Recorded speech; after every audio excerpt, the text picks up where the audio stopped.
Check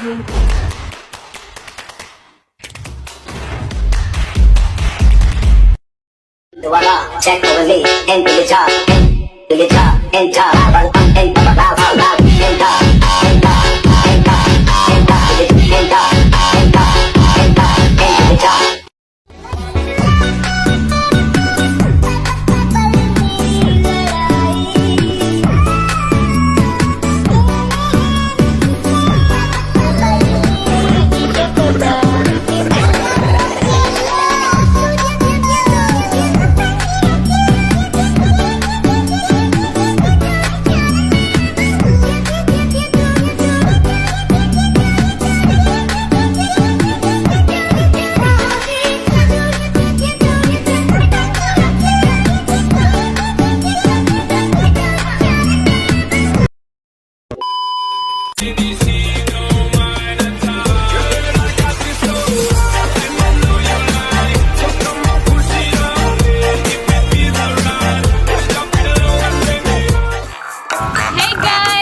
Oke guys, sekarang kita akan belajar melepaskan dirinya,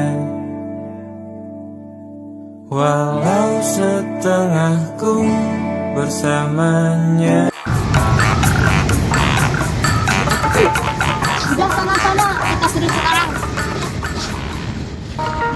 Halo guys, sekarang kita akan membahas tentang filsafat pendidikan yang mana bertema pluralisme, toleransi, dan filsafat pendidikan di Indonesia. Halo, di sini saya akan menjelaskan tentang pluralisme di Indonesia. Apa sih arti pluralisme? Pluralisme di sini berasal dari istilah Latin yang mana dari kata pluralis yang artinya lebih.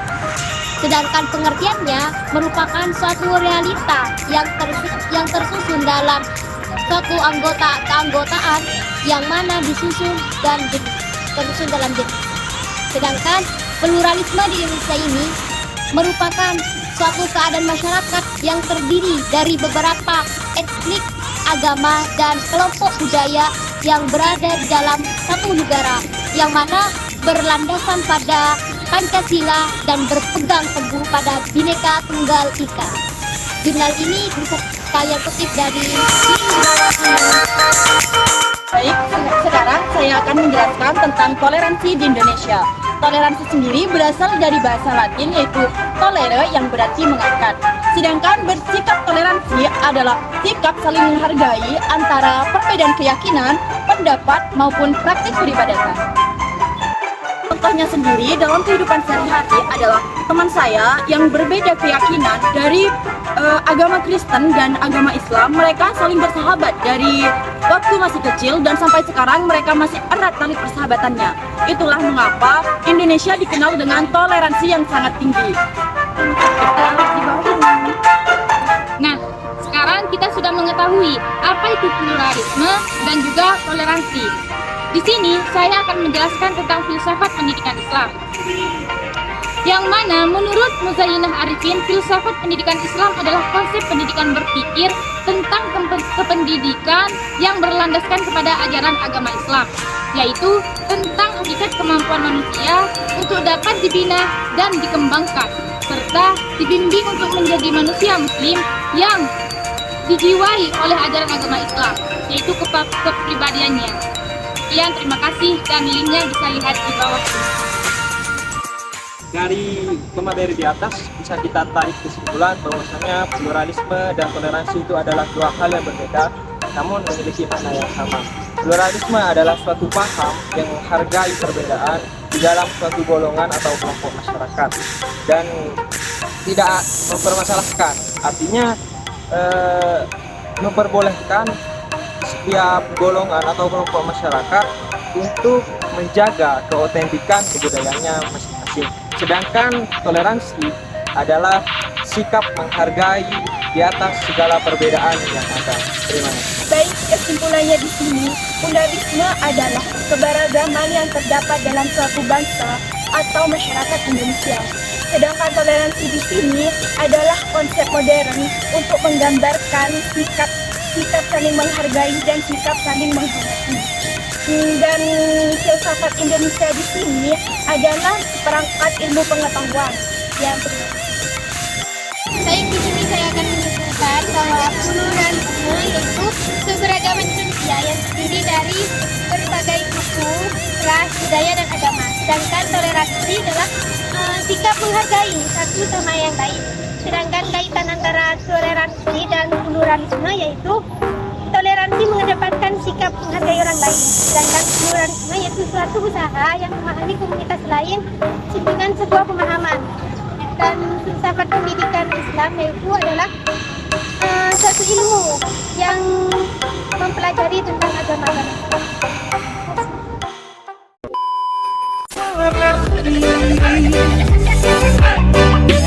Nungguin ya. Guys, coba sini deh, sini. Video minimal 15 menit. Gas gak nih? Gas dong. Apapun tugasnya, tetap JJ solusinya. Serepeng. Tunggu. Mana nih JJ-nya? Duta JJ bos. Senggol dong. Free drinks in the house. Word. Halo, ketemu lagi dengan saya. Masih inget gak? Ingat dong. Jadi di sini saya akan melanjutkan penjelasan tentang pluralisme di Indonesia. Jadi kalau kemarin sudah menjelaskan tentang pengertian pluralisme di Indonesia, sekarang kita akan bahas tentang seorang pluralis, yang mana sikap seorang pluralisme di Indonesia. Lanjut saja, siapa sih seorang pluralisme atau seorang pluralis? Seorang pluralis adalah dia yang mampu menghormati, menghargai sama manusia dalam kekhasan identitasnya, baik itu pun dalam perbedaannya. Jadi, jika kalian semua ingin dibilang sebagai seorang pluralisme atau seorang pluralis, maka kalian harus mempunyai sikap saling menghormati, saling menghargai satu sama lain. Sementara sikap pluralisme atau sikap pluralis menunjuk kepada seorang atau kepada kesadaran dan keterbatasan untuk mengakui bahwa cara hidup dan cara beragama memiliki perbedaan satu sama lain. Sikap pluralis tidak menyangkal adanya mayoritas serta minoritas, justru sebaliknya. Seorang pluralis sejati akan menerima kenyataan sebagai sewajarnya, yang mana dia tidak akan memberontak ataupun saling menyalahkan. Jadi seorang pluralis sejati akan menerima perbedaan itu dengan kenyataan atau dengan sewajarnya gitu. Lanjut, konsep pluralisme di Indonesia atau konsep pluralisme timbul setelah adanya toleransi. Jadi, jika setiap individu mengimplementasikan konsep toleransi terhadap individu lain, maka lahirlah pluralisme di Indonesia. Dalam konsep pluralisme di Indonesia ini, banyak perbedaan antara ragam bahasa, ras, budaya, serta golongan dapat menjadi satu kesatuan yang utuh. Jadi setelah adanya toleransi atau pluralisme di Indonesia, maka Indonesia yang awal mulanya banyak perbedaan dari suku, ragam bahasa, beragama, serta golongan lain akan menjadi satu kesatuan yang utuh. Terima kasih. Jurnal ini bisa kita kutip dari link di bawah ini. Diperpanjang atau tidak? Diperpanjang atau tidak? 5 menit kemudian. Diperpanjang. Baik, di sini saya akan melanjutkan bagaimana cara mewujudkan sikap toleransi. Yang pertama, tidak memaksakan ajaran sendiri kepada orang lain. Setiap agama pasti memiliki ajaran yang dianut dan diyakini oleh pemeluknya. Bagi agama yang satu, tindakan tertentu dianggap salah dan dilarang. Untuk agama yang lain, tidak. Nah, salah satu hal yang bisa dilakukan untuk mewujudkan sikap toleransi dengan sesama pemeluk agama adalah tidak memaksakan ajaran sendiri kepada orang lain. Jika hal itu dijadikan standar untuk menilai ajaran yang berbeda dengan keyakinan kita, itu tidak tepat, karena setiap agama secara universal pasti bertujuan baik untuk semua umat manusia.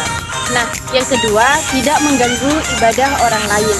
Jika kamu ingin menjaga sikap toleransi dengan orang lain, salah satu hal yang harus dilakukan adalah membiarkan orang lain menjalankan ibadahnya dengan tenang. Setiap agama biasanya memiliki aturan ibadah sendiri yang harus ditaati oleh pemeluk agama, baik tata cara maupun waktu untuk beribadah. Contoh toleransi adalah tidak melakukan kegiatan yang mengganggu ketertiban saat kegiatan ibadah sedang berlangsung. Ketika waktunya bagi orang lain untuk beribadah, kita jangan mengajaknya untuk melakukan kegiatan lain. Jika setiap pemeluk agama bersikap saling menghormati dan menjaga toleransi, maka lingkungan akan damai. Oke, yang ketiga dan yang terakhir ini adalah tidak merendahkan atau menghina agama orang lain. Setiap pemeluk agama pasti akan menjunjung tinggi agamanya dan bersikap menghormati hal-hal yang berkaitan dengan agama tersebut.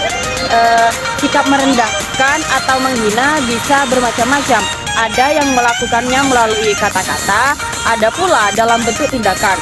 Sikap merendahkan dan menghina ini menyebabkan ketersinggungan bagi pihak lain. Jika berlarut-larut, hubungan antara sesama warga terganggu, bahkan dapat membuka bibit-bibit permusuhan. Saya mengutip link ini dari Nah, ketemu lagi dengan saya, Anissa Salsabila. Di video sebelumnya, saya sudah menjabarkan tentang pengertian filsafat pendidikan Islam. Nah, di video kali ini saya akan menjelaskan tentang ruang lingkup filsafat pendidikan Islam, yang mana ruang lingkup filsafat pendidikan Islam tidak jauh berbeda dengan ruang lingkup filsafat pendidikan pada umumnya. Nah, kalian tahu nggak sih apa aja ruang lingkup filsafat pendidikan Islam itu? Kamu nanya? Kamu bertanya-tanya? Nah, ruang lingkup filsafat pendidikan Islam itu meliputi epistemologi, aksiologi, dan juga ontologi. Saya akan menjelaskan yang pertama, yaitu epistemologi. Epistemologi adalah pemikiran tentang apa dan bagaimana asal-usul atau sumber pengetahuan manusia itu didapat. Apakah melalui perasaan, apakah melalui akal pikiran, atau apakah melalui pengalaman indrawi, atau apakah melalui Tuhan, seperti itu. Baik, kita lanjut ke yang nomor 2, yaitu aksiologi. Aksiologi adalah pemikiran tentang masalah nilai-nilai. Misalnya, nilai moral, etika, religius, dan sebagainya. Implikasi aksiologi dalam dunia pendidikan adalah menguji dan mengintegrasikan nilai tersebut ke dalam kehidupan manusia dan juga membinanya. Memang hal tersebut memang tidak mudah untuk dilakukan, sama halnya seperti menghilangkan kenangan mantan di masa lalu. Dan apabila tak bersamamu, ku pastikan ku jalani dunia. Apaan sih ngegalau terus? Enggak, serius. Kita lanjut ke yang nomor 3, yaitu ontologi. Ontologi adalah pemikiran tentang hakikat sesuatu yang bersifat realitas, yang dapat dibuktikan juga masuk akal. Contohnya seperti pemikiran tentang asal alam semesta dan bagaimana proses penciptaannya dan bagaimana pula akhirnya. Sekian, terima kasih. Link yang saya kutip bisa kalian lihat di sini. Behind the scenes.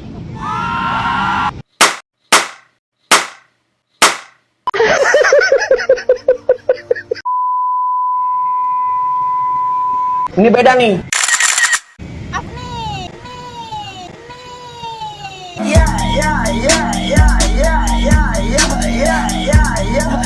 Oh God, please no! No! Video minimal 15 menit. Gimana nih? Gas gak nih?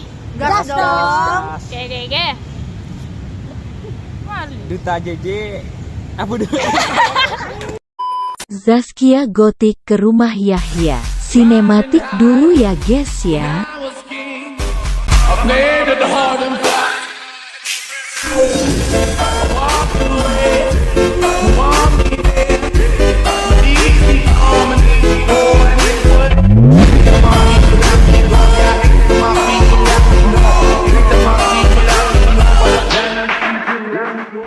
Dari kelompok kami, terima kasih. Assalamualaikum.